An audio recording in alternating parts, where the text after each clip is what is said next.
Saudara-saudari, sahabat-sahabat insan, inti sari sabda harian yang terkasih. Kembali hadir lewat media ini, Claretanur. Saya, Pater Valens Agino CMF, untuk membawakan inti sari Injil yang kita bacakan pada hari Minggu kelima Prapaskah. Sesuai dengan kalender liturgi Katolik, kita ambil renungan ini dari Injil Yohanes, bab 12, ayat 20 sampai 33. Perikop Injil Yohanes ini mengisahkan kepada kita wejangan Yesus kepada orang-orang yang mendekati Dia di Yerusalem pada hari-hari menjelang perayaan Paskah orang Yahudi.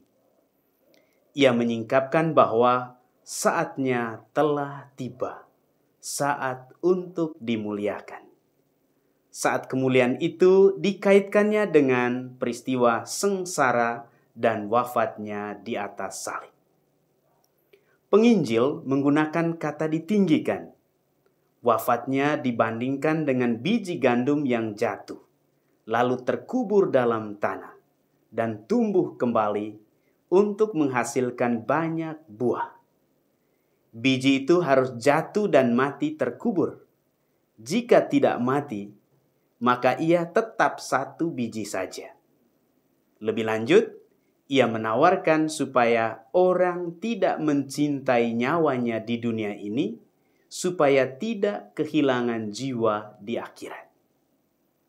Dari semua unsur yang saya beberkan ini, ada satu poin penting yang mau saya bagikan kepada saudara-saudari, sahabat-sahabat insan semua, yakni pengorbanan diri Yesus Kristus di atas salib demi keselamatan umat manusia.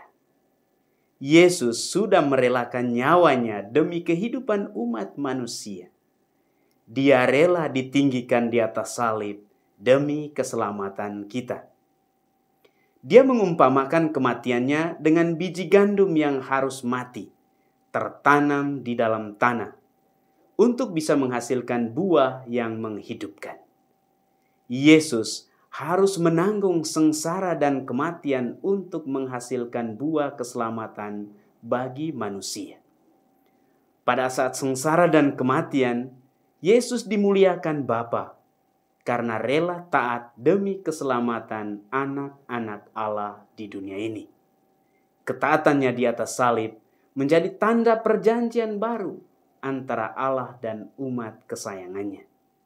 Perjanjian ini dimeteraikan dengan darah dan nyawanya. Perjanjian ini sangat berharga, dan hal itu mengandaikan harga yang begitu tinggi seorang anak Allah di hadapan Allah itu sendiri. Betapa manusia sangat berharga di mata Allah. Betapa kita berharga di mata Tuhan. Saudara-saudari yang terkasih, para pengikut Kristus juga dinasehatkan untuk berani berkorban demi kebahagiaan dan keselamatan orang lain. Saat kita berkorban demi cinta kita kepada orang lain, siapa saja, termasuk mereka yang dianggap musuh, kita sebetulnya turut ditinggikan dan dimuliakan bersama Kristus di atas salib. Ini adalah waktu dan kesempatan yang sesungguhnya di mana keselamatan itu terjadi bagi diri kita. Kehilangan waktu, tenaga, materi, perasaan, bahkan harga diri kita demi kebahagiaan dan kebaikan orang lain adalah kesempatan bagi kita untuk melipat gandakannya 100 kali lipat bagi kebahagiaan, kehidupan, dan keselamatan kita. Untuk mendapat pelipat gandaan keselamatan itu, memang kita perlu berkorban. Itu yang dilakukan Yesus di atas salib. Ia rela menyerahkan nyawanya demi kehidupan umat manusia. Demikian pun santo-santa dalam gereja, mereka telah menjadi contoh pengikut Kristus yang rela memberikan diri hingga menumpahkan darah demi iman dan kasih mereka kepada Tuhan dan kepada sesama. Darah kemartiran menjadi benih kekristenan yang tumbuh dan berkembang di semua pelosok dunia.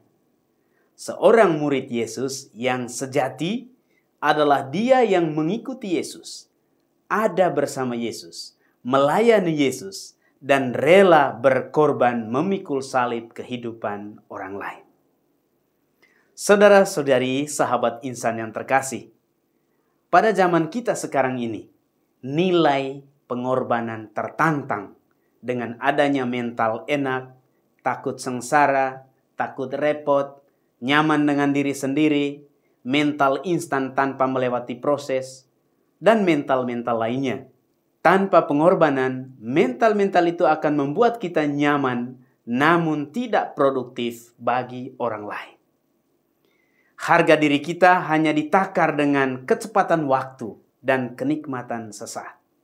Namun jika kita berani berkorban demi orang lain karena cinta, maka kita telah berandil untuk melipat gandakan hidup, melipat gandakan keselamatan, dan melipat gandakan kebahagiaan yang kita miliki dalam diri orang lain. Saudara-saudariku semua, di akhir renungan ini saya tawarkan beberapa sentuhan untuk kehidupan kita.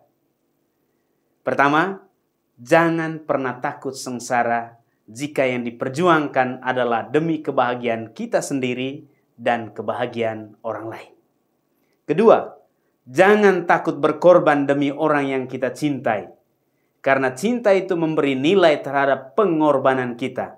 Dan cinta itu menyelamatkan kita. Dan ketiga, jangan takut mati. Jika yang kita hidupi itu adalah demi kehidupan dan keselamatan orang lain.